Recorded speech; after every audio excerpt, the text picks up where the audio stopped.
तो बच्चों आज हम आपको पढ़ाने जा रहे हैं ग्रेविटेशन। इसमें देखो आपको पढ़ना है सबसे पहले क्या होता है ये न्यूटन्स लॉ ऑफ ग्रेविटेशन। अब ये तो आपको पता ही होगा, कोई भी दो पार्टिकल यूनिवर्स में होते हैं वो एक दूसरे को ग्रेविटेशनली अट्रैक्ट करते हैं, चाहे कोई बड़ी बॉडी हो या कोई छोटे छोटे पार्टिकल हो। पूरे यूनिवर्स में कहीं पर भी एक पार्टिकल ये यहाँ पर है या कोई बॉडी है और फिर किसी दूसरी लोकेशन पर यहाँ पर, चाहे वो पास में हो या दूर हो, बहुत दूर हो, ठीक है, कितना भी दूर हो, तो एक पार्टिकल यहाँ पर है, एक बॉडी यहाँ पर है, दूसरा पार्टिकल दूसरी बॉडी कोई यहाँ पर है। तो ये जो दो बॉडीज़ होंगी, जो दो पार्टिकल्स होंगे, ये एक दूसरे को क्या करेंगे, हमेशा अट्रैक्ट करेंगे। इनके बीच में एक फोर्स लगता है। ये फोर्स हमेशा उन पार्टिकल्स के बीच में लगता है जिनमें मास होता है और ये हमेशा अट्रैक्टिव होता है, कभी भी रिपल्सिव नहीं होता है। अच्छा ठीक है, तो प्रॉब्लम ये है फिर कि how much is this gravitational force. तो उसको सबसे पहले किसने पता किया था? न्यूटन ने, राइट। तो जो फॉर्मूला उसका बन करके हमारे सामने आता है, that is called Newton's law of gravitation. तो देखो कितना फोर्स लगता है। एक्सपेरिमेंटली इसको पता किया गया है। एक पार्टिकल है, इसका मास है m1 और एक दूसरा पार्टिकल है, इसका मास है m2। इन दोनों के बीच का डिस्टेंस है r। अब ग्रेविटेशनली ये दोनों एक दूसरे को अट्रैक्ट करेंगे।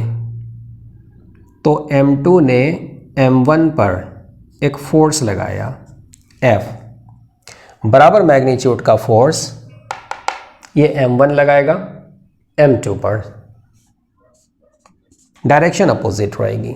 m2 पर जो लग रहा है वो m1 ने लगाया है और जो फोर्स m1 पर लग रहा है ग्रेविटेशनल फोर्स, वो m2 ने लगाया है। और ये दोनों फोर्सेस हमेशा सेम लाइन, इन दोनों को मिलाने वाली लाइन के ही अलोंग रहते हैं।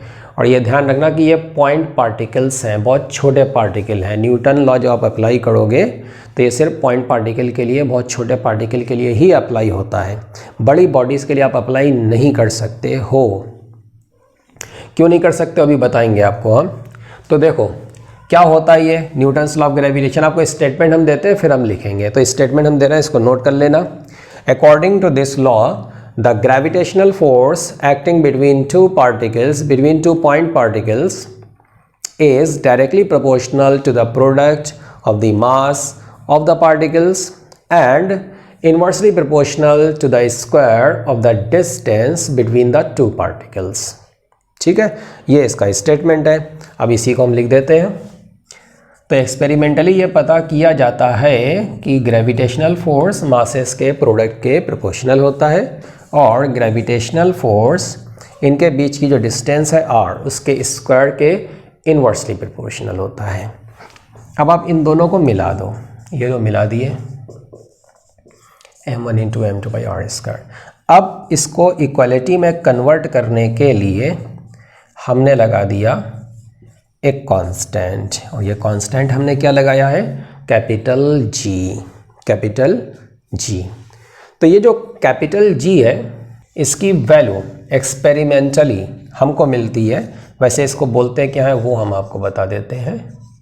इसको बोलते हैं यूनिवर्सल ग्रेविटेशनल कांस्टेंट, क्योंकि यूनिवर्स में हर जगह पर ये सेम रहता है, इसलिए बोलते हैं। ओके, तो इसकी वैल्यू एक्सपेरिमेंटली जो हमको मिलती है ये इतनी होती है,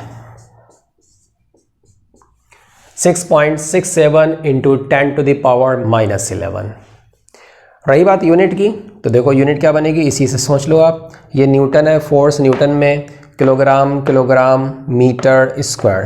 तो जी का यूनिट क्या बनेगा? Newton metre square upon kilogram square. तो जी का यूनिट होता है, ठीक है। तो ये वैल्यू हो गई कैपिटल G का। अब देखो होता ये है कि G की वैल्यू आप देख रहे हैं 10 की पावर -11, बहुत कम है G का वैल्यू।